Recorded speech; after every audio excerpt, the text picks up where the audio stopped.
So welcome back to this group. मेरा नाम है आमिर और हाजिर हूँ कॉन्स्टिट्यूशन सीरीज़ की लॉ सीरीज़ की अपनी सबसे पहली क्लास लेकर। जैसा कि मैंने कल आपसे प्रॉमिस किया था, टॉपिक्स हमारे सामने खुले हुए हैं। मैंने आपसे कल कहा था कि अब हम बहुत जल्द एक पूरी की पूरी कोर्स सीरीज़ लेकर आएंगे और उसमें मैंने आपसे ये कहा था कि इस कोर्स सीरीज़ में हम कई सारे टॉपिक्स को कवर करेंगे।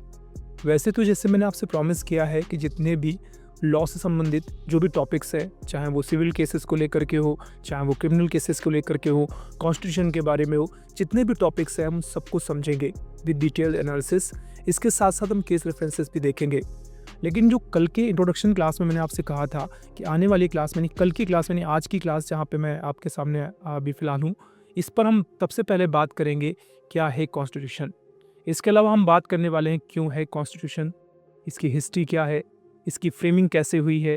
इसके साथ साथ अगर हम बात करेंगे तो इसका प्रीएम्बल क्या है और कैसे फंक्शन करता है, कैसे हेल्प करता है या कैसे डिफाइन करता है कॉन्स्टिट्यूशन को। इसके अलावा अगर हम बात करें कॉन्स्टिट्यूशन ऑफ इंडिया कैसे रिएक्ट करता है, इसके मेन कैरेक्टरिस्टिक्स क्या है, हम उस पर बात करेंगे और लास्ट में हम कंक्लूड करेंगे। तो जैसा कि मैंने आपसे प्रॉमिस किया था, मैं हाजिर हूँ और वही सारा कुछ हम करने वाले हैं। आज की इस क्लास में हम सबसे पहले स्टार्ट करेंगे व्हाट इज़ कॉन्स्टिट्यूशन। अगर आपने अब तक हमारे चैनल को सब्सक्राइब नहीं किया है तो सब्सक्राइब कर लीजिएगा। सेकेंड चीज़, जो भी नोट्स आपको स्क्रीन पे दिख रहे हैं, ये जो मैंने पीपीटीज़ बनाई हैं, अगर आप चाहें तो ये पीपीटीज़ मैं आपको प्रोवाइड कर दूंगा, बट उसके लिए आपको सपोर्ट करना पड़ेगा। हमारे वीडियोस को देखने के साथ साथ आपको उनको शेयर भी करना पड़ेगा।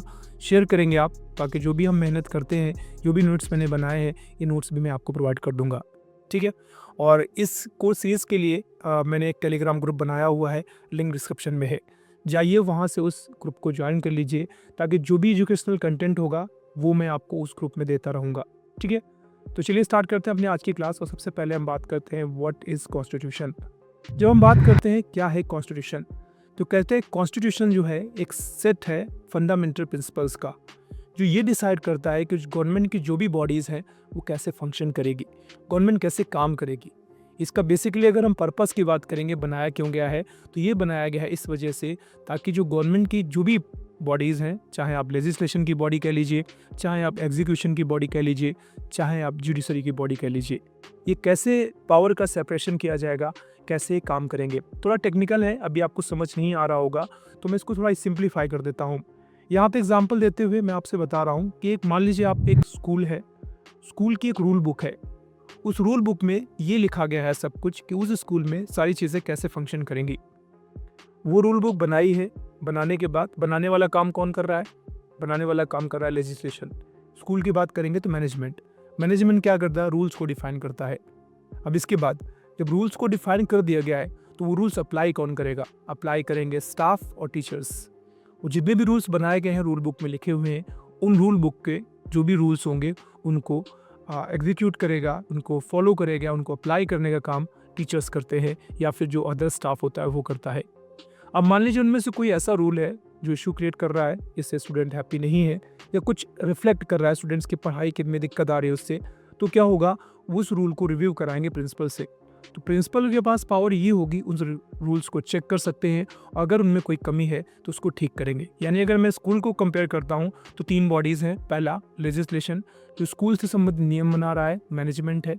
दूसरा, वो जो नियम बनाए गए हैं उनको अप्लाई कर रहा है, ठीक है, अप्लाई करने का काम स्टाफ करेगा या टीचर्स करेंगे, ठीक है।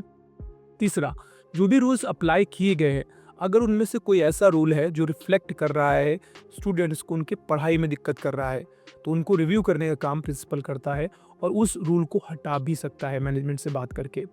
सेम अगर हम इंडिया की बात करेंगे, कंट्री की बात करेंगे अपने, तो यहाँ पर भी 3 बॉडीज़ हैं मेन, जो गवर्नमेंट की मेन बॉडीज़ कही जाती हैं। इनमें से सबसे पहली है लेजिस्लेशन की बॉडी, जो पार्लियामेंट है आपका, जिसमें लोकसभा, राज्यसभा आते हैं, विधानसभा भी आप कह सकते हैं एक प्रकार से। तो ये जो पार्लियामेंट सिस्टम है, इसमें क्या होता है, इसमें सारे के सारे रूल्स बनाए जाते हैं।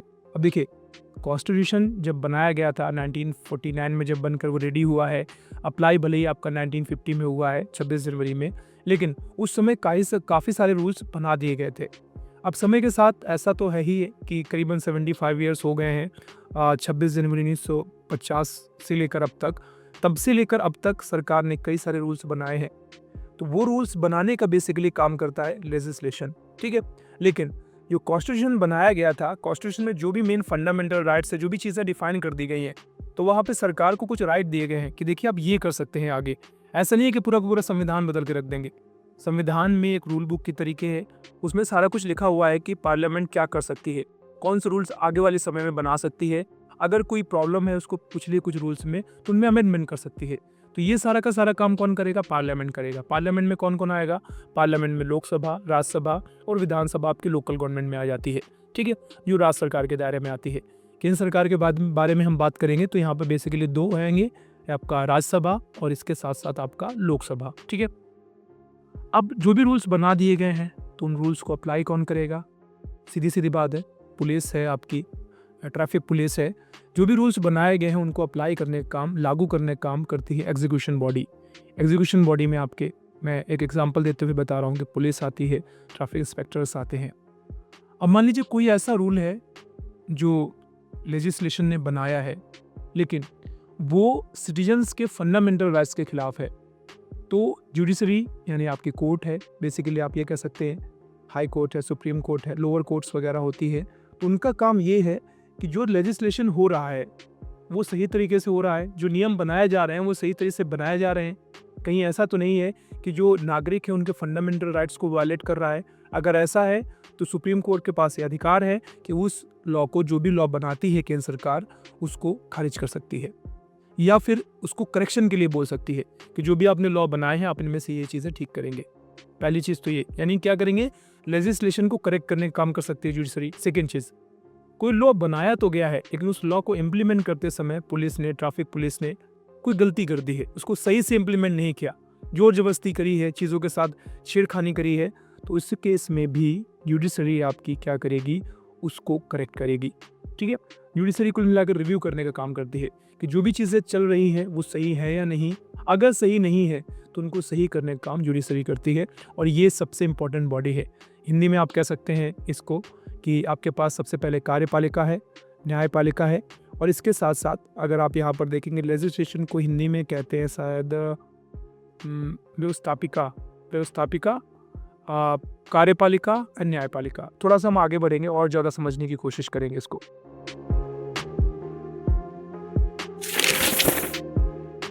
फिर से वही बात है, क्या है कॉन्स्टिट्यूशन? एक तो मैंने आपको समझा दिया कि कॉन्स्टिट्यूशन एक रूल बुक है जो कि गवर्नमेंट के अदर जो भी बॉडीज़ है, जैसे मैंने आपको एग्जांपल दिया लेजिस्लेशन बॉडी, इसके साथ साथ अगर हम बात करेंगे तो एग्जीक्यूशन बॉडी और जुडिशरी, ये कैसे बिहेव करेगी, कैसे काम करेगी, ये डिफाइन करती है आपका कॉन्स्टिट्यूशन। अब इसके बारे में अगर हम और जानेंगे तो कहते हैं some rules that are made by legislation also known as Lok Sabha and Rajya Sabha, जो मैंने आपको बताया था, for there on country are called law. इन जो भी लोकसभा और राज्यसभा जो भी नियम बनाएगी उनको लॉ कहा जाता है। We need law in society, हमें सोसाइटी में रहना है तो हमें लॉ की ज़रूरत पड़ेगी। सो आज society can regulate and work properly, ताकि हमारी सोसाइटी प्रॉपरली काम कर सके। सीधी सीधी बात, अगर रूल्स नहीं होंगे तो आप ट्रेवल भी नहीं कर सकते, क्योंकि किस व्यक्ति को दाएं चलना है, किस व्यक्ति को बाएं चलना है, अगर इन रूल्स को फॉलो नहीं किया जाएगा तो क्या होगा, जैम लग जाएगा और आप मूव भी नहीं कर पाएंगे, ठीक है। तो कुल मिला के आप ये कह सकते हैं कि जिस सोसाइटी में हम रहते हैं वहाँ पे लॉ की ज़रूरत है, ठीक है, ताकि हम प्रॉपरली काम कर पाएँ और प्रॉपरली हमारी प्रोटेक्शन भी हो पाए। आगे कह रहा है, design to protect us and our property and ensure that everybody society behaves the way that they community expect to them, ठीक है। यानी जो भी लोग हैं सोसाइटी में, जो भी रहते हैं, वो जैसा चाहते हैं उनके साथ बिहेव हो, वैसा ही वो दूसरों के साथ बिहेव करे, ये इंश्योर करता है। इसके अलावा लॉ हमें कॉन्सिक्वेंसेस के बारे में बताता है कि अगर आप कोई गलत काम करेंगे तो उसके कॉन्सिक्वेंसेस ये हो सकता है, आपको जेल जाना पड़ सकता है, आप पे फाइन चार्ज किया जा सकता है। तो बेसिकली ये सारा का सारा कॉन्स्टिट्यूशन का ही हिस्सा है, ठीक है। आगे हम बात करेंगे अगर और जनरल टर्म्स में क्या कहा जाएगा, तो कहते हैं the constitution is the supreme law of land. India की बात करेंगे तो यहाँ का जो सबसे मेन है, देखिए कुछ लॉज तो बना रही है आपके पार्लियामेंट, लेकिन जो कॉन्स्टिट्यूशन है 1950 में जो लिखा गया है, उस समय के जो लॉ बनाए गए थे वो सुप्रीम लॉ है, सबसे ऊपर है। All other laws have to confirm the constitution. बाकी जो नए बनाए जाएंगे वो कॉन्स्टिट्यूशन से कन्फर्म करेंगे कि ऐसा कुछ ना बना दे जो कॉन्स्टिट्यूशन के हिसाब से ना हो। तो जो सुप्रीम लॉ होगा वो कॉन्स्टिट्यूशन का होगा, जब बनाया गया था उस समय का।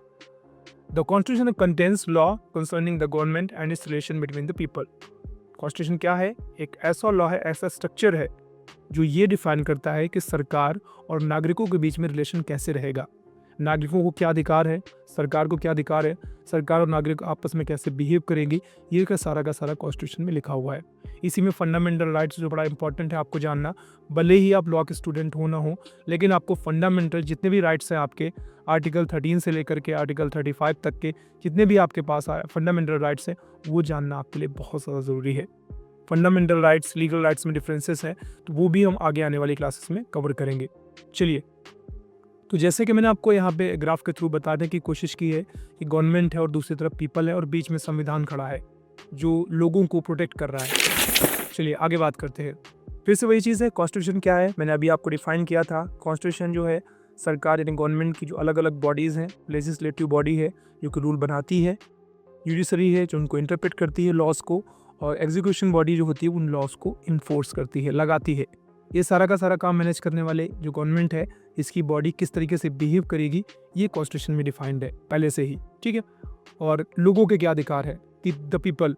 अगर हम बात करेंगे फंडामेंटल राइट्स की तो हम बात करेंगे फंडामेंटल ड्यूटीज़ की। ऐसा नहीं है कि आपको केवल राइट मिल गए हैं, आपके ऊपर कुछ फंडामेंटल ड्यूटीज़ भी है जो आपको फॉलो करनी है। जैसे आपको अपने नेशनल फ्लैग को रिस्पेक्ट करना है, इन्वायरमेंट को प्रोटेक्ट करना है, ऐसी और भी कई सारी चीज़ें हैं जिन पे हम डिफाइन करने वाले हैं। कुल मिला के आप ये कह सकते हैं लोगों के लिए फंडामेंटल राइट्स हैं तो फंडामेंटल ड्यूटीज़ भी है। अगर हम सरकार के लिए बात करेंगे, सरकार की पूरी पावर को 3 पार्ट में डिवाइड किया है, लेजिस्लेशन पावर, जुडिशरी पावर और तीसरा है आपका एग्जीक्यूशन पावर। अब यहाँ पे ऑब्जर्वेशन में क्या कहा गया है, पैट्रिक हेनरी हैं जिन्होंने एक बहुत ही अच्छा कोट लिखा है, the constitution is not an instrument for the government to restrain the people. लोगों को रिस्ट्रेन करने के लिए कॉन्स्टिट्यूशन नहीं है ताकि गवर्नमेंट लोगों को रिस्ट्रेन कर सके, बल्कि क्या है, it is an instrument for the people to restrain the government. जबकि अगर हम कॉन्स्टिट्यूशन की बात करेंगे तो लोगों की ताकत बढ़ाने का काम करती है, गवर्नमेंट को रिस्ट्रेन करने का काम करता है फंडामेंटल।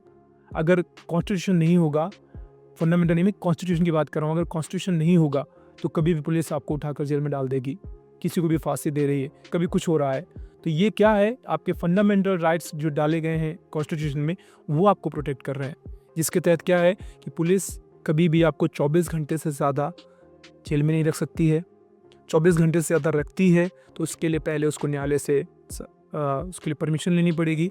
इसके अलावा अगर आपको लेकर जा रहे हैं, पुलिस अरेस्ट कर रही है तो उससे पहले उसको ग्राउंड बताना पड़ेगा। ग्राउंड मतलब किस चीज़ के लिए आपको अरेस्ट किया जा रहा है, तो ये सारा का सारा कॉन्स्टिट्यूशन में लिखा हुआ है।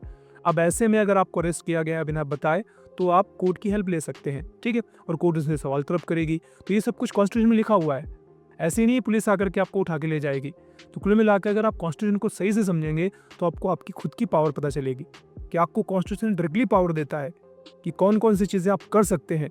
ऐसे ही आपको कोई पुलिस वाला नहीं रोक सकता है कहीं पे भी जाने के लिए, ठीक है, जब तक उसके पास कोई सॉलिड एविडेंस ना हो और कोर्ट से परमिशन ना हो, ठीक है। उसके लिए ऑफेंसेस भी अलग अलग प्रकार के होते हैं, कॉग्निजेबल, नॉन कॉग्निजेबल होते हैं, बेलेबल, नॉन बेलेबल, वो अलग चीज़ है। बेसिकली हम जो बात करने वाले हैं कि कॉन्स्टिट्यूशन आपको प्रोटेक्ट करता है, बचाता है आपको। और हम बात करते हैं क्यों है हमें ज़रूरत कॉन्स्टिट्यूशन की। We need constitution to govern our country properly. हमें संविधान की ज़रूरत है ताकि हम अपने पूरे देश को ठीक से चला पाए। इसके अलावा हम बात करेंगे the constitution define the nature of the political system of country. हमारा जो पॉलिटिकल सिस्टम है, जैसे कि हम बात करते हैं पीएम कैसे काम करेगा, सीएम कैसे काम करेगा, कैबिनेट मिनिस्टर्स कैसे काम करते हैं, लोकसभा कैसे काम करती है, राज्यसभा कैसे काम करती है, प्रेसिडेंट ऑफ इंडिया का क्या रूल है, वाइस प्रेसिडेंट ऑफ इंडिया का क्या रूल है, उनको कैसे इलेक्ट किया जाएगा, ये सारा का सारा जो डिफाइन करता है वो कॉन्स्टिट्यूशन है। अगर कॉन्स्टिट्यूशन ही नहीं होगा तो ये सब डिफाइन कैसे किए जाएंगे, कैसे इनको इलेक्ट किया जाएगा। Sometimes we feel strongly about an issue that might go against our larger interest and the constitution help us guard against them। फिर वही चीज़ कहते हैं, कई बार हमारी लाइफ में कुछ ऐसे इश्यूज होते हैं जो हमें लगते हैं बहुत बड़े हैं, लेकिन जब हम संविधान को जान लेते हैं, कॉन्स्टिट्यूशन को जान लेते हैं तो हमें वो चीज़ें बहुत छोटी लगने लगती हैं। जैसे इसमें डिफेमेशन वगैरह आता है, कोई आपके बारे में कुछ भी झूठी अफवाह फैला रहा है तो पहले लगता है कि यार इनको रोकेंगे कैसे हम, लेकिन फिर हमें संविधान से पावर मिलता है, टॉर्ट के तहत हम उनके खिलाफ केस कर सकते हैं, उन पे डिफेमेशन का केस करेंगे, उनसे हम फाइन चार्ज करेंगे। नहीं जेल, अगर वो फाइन देंगे हमें तो फिर उनको जेल जाना पड़ेगा क्योंकि वो सिविल मामला है। आगे all the 3 organs of the government, जब मैंने बार बार बता रहा हूँ, एग्जीक्यूशन, लेजिस्लेचर एंड जुडिशरी, ये कैसे फंक्शंस करते हैं All three organs, including ordinary citizens, derives their power and authorities. Fundamental rights की बात कर रहा हूँ basically. From the constitution they are act against and it unconstitutional unlawful.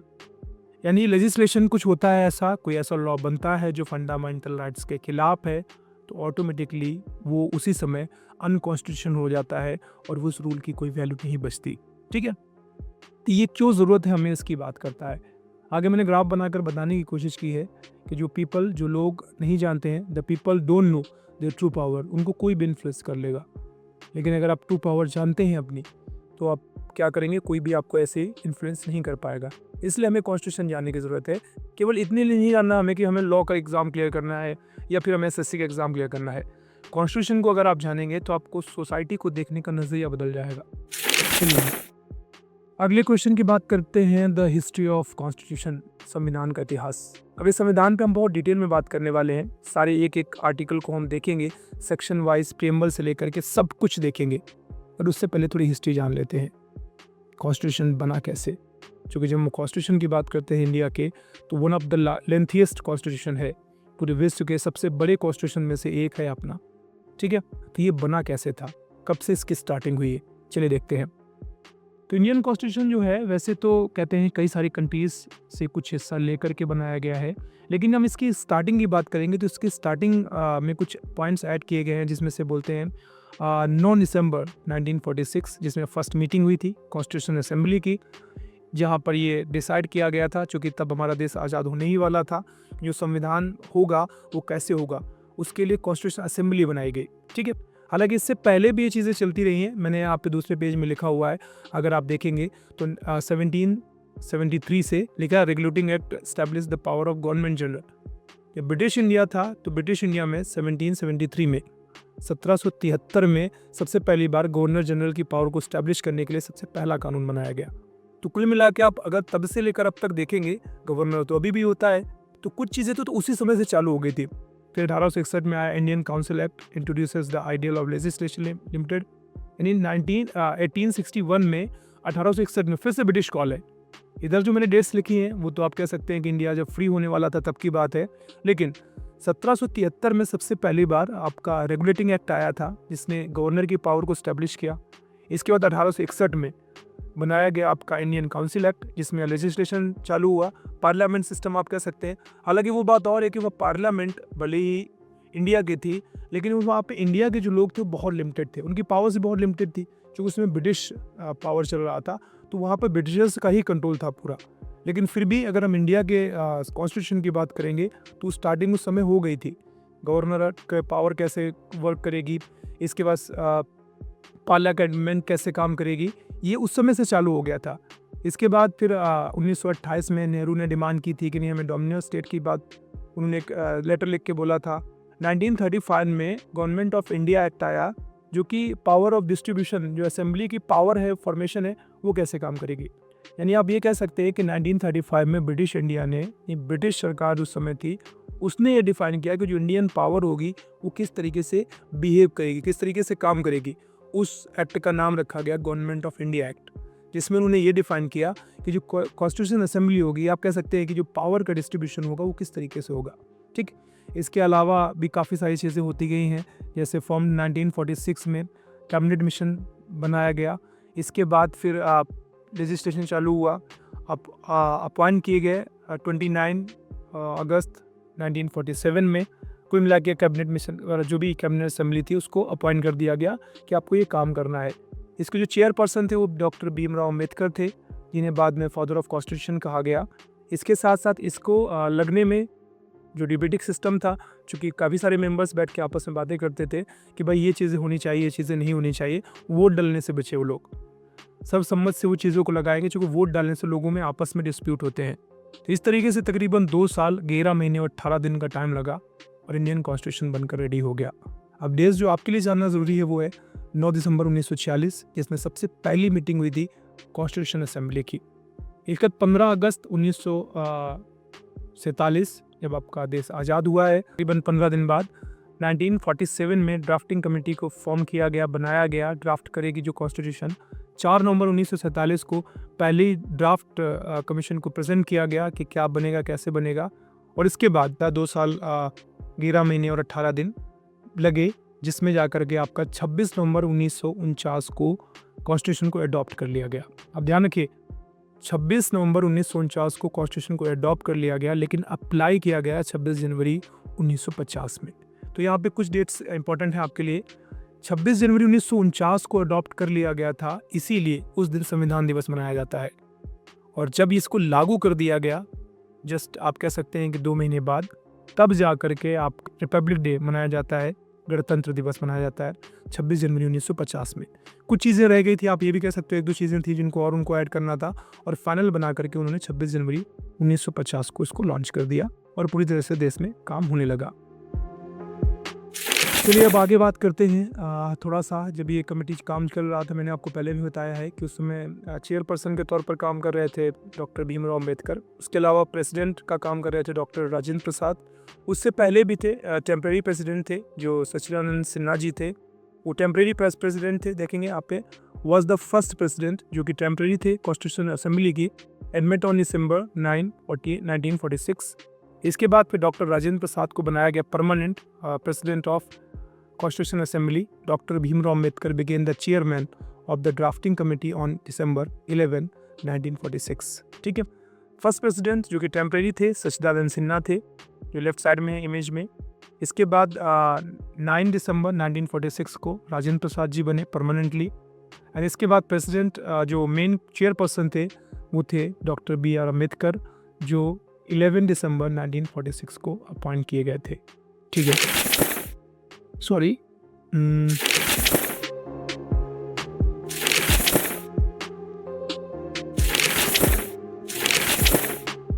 चलिए अब हम फ्रेमिंग की बात कर लेंगे। वैसे फ्रेमिंग के बारे में मैंने काफ़ी कुछ बता दिया, सीधे हम कॉन्स्टिट्यूशन की फ्रेमिंग के मेन पॉइंट्स पे बात करेंगे।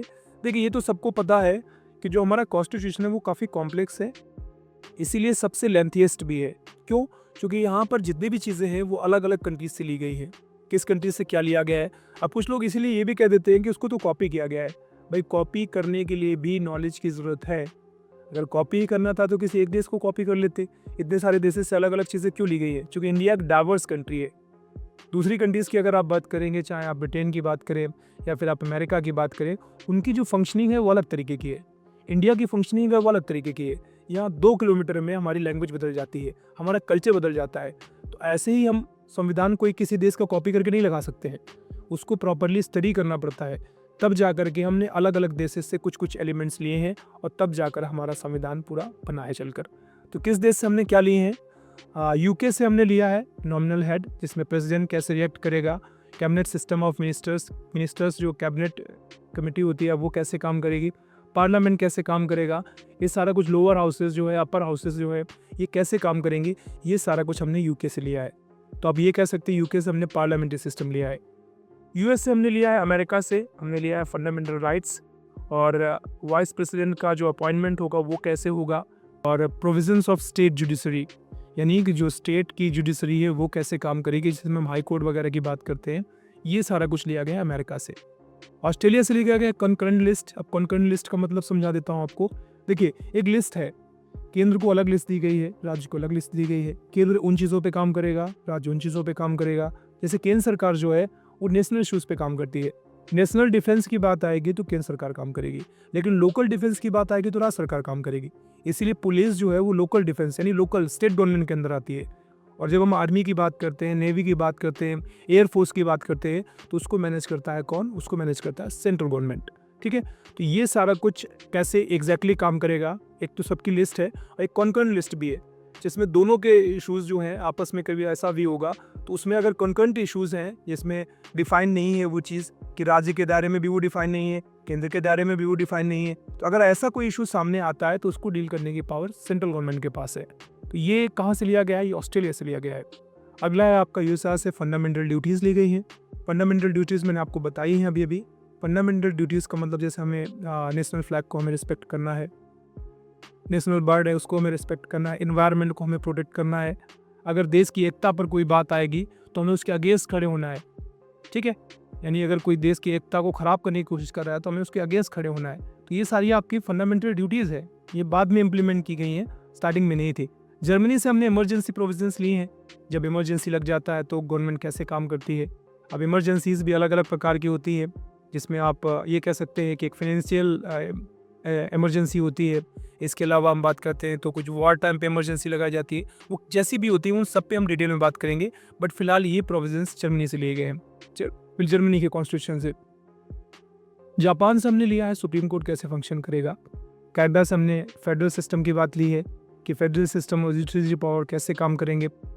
और अमेंडमेंट का जो प्रोसीजर होगा वो हमने साउथ अफ्रीका से लिया है। द मेन थिंग इज़ यहाँ पर डायरेक्टिव प्रिंसिपल्स जो है आपका आर्टिकल 35 से लेकर के 36 से इनफैक्ट लेकर के आर्टिकल 50 तक, फिलहाल 51 तक अप्रॉक्स में जाएंगे आप। जो DPSPs है, यानी जो केंद्र सरकार राज्य सरकार कैसे काम करेगी।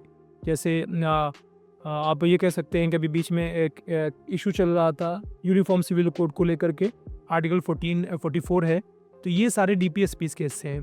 तो DPSPs में आप ये कह सकते हैं कि ये डिफाइन होता है कि गवर्नमेंट किन किन चीज़ों को कर सकती है समाज में इक्वलिटी लाने के लिए, हार्मोनी बनाए रखने के लिए। तो ये सारे DPSPs में हैं, जो कि कॉन्स्टिट्यूशन की अगर हम बात करेंगे तो वहाँ पर आपको DPSP के सेक्शन में आर्टिकल 36 से आर्टिकल 50 तक के बीच में सारा डिटेल में दिया हुआ है। वो हम बहुत जल्द बात करेंगे एक एक करके सभी में।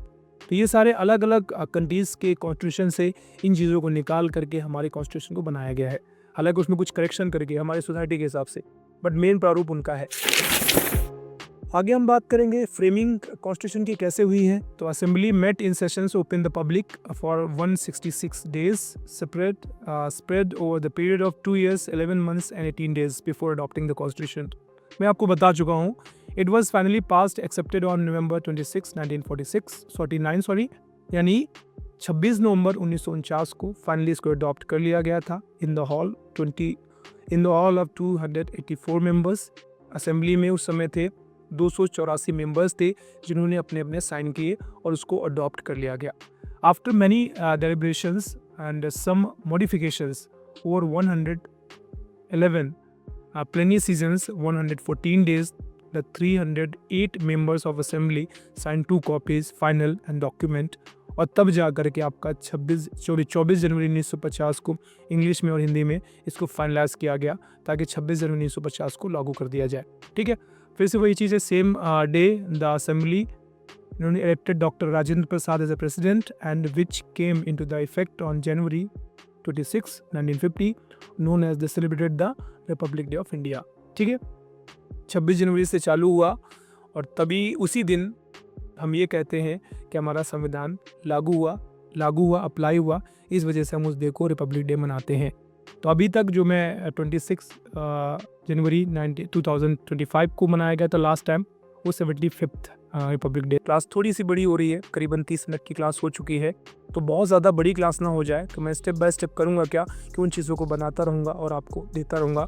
मैंने जो भी लैंग्वेज लिखी है, इसमें जो भी चीज़ें बनाई हैं, जितना हो सका है मैंने उतनी सिंपल कोशिश की है इसको रखने की, सिंप्लीफाई करने की, चीज़ों को इंटरेस्टिंग बनाने की। फिर भी अगर आपके पास से कोई सजेशन है जो आप चाहते हैं कि मैं इन वीडियोस में उन चीज़ों को और ऐड करूं ताकि आप में इंटरेस्ट और जगे, तो मैं आपसे रिक्वेस्ट करूंगा कि आप कमेंट सेक्शन में लिखकर उसको ज़रूर बताइए। ठीक है, और लिंक डिस्क्रिप्शन में है, जाकर हमारे टेलीग्राम चैनल को ज्वाइन कर लीजिए, टेलीग्राम ग्रुप को ज्वाइन कर लीजिए, ताकि जो भी नोट्स हैं आगे चल के आपको मैं देने वाला हूँ वहाँ पर आप वहाँ से डाउनलोड कर पाएंगे। तो आज की क्लास फ़िलहाल यहीं पर समाप्त होगी। बहुत जल्द मिलेंगे नई क्लास में। टॉपिक हमारा सेम रहेगा कॉन्स्टिट्यूशन, बट इसके आगे का हिस्सा होगा। चलिए फिर जल्दी मिलते हैं, तब तक अपना ख्याल रखिए, कॉन्स्टिट्यूशन पढ़ते रहिए। Bye bye and take care.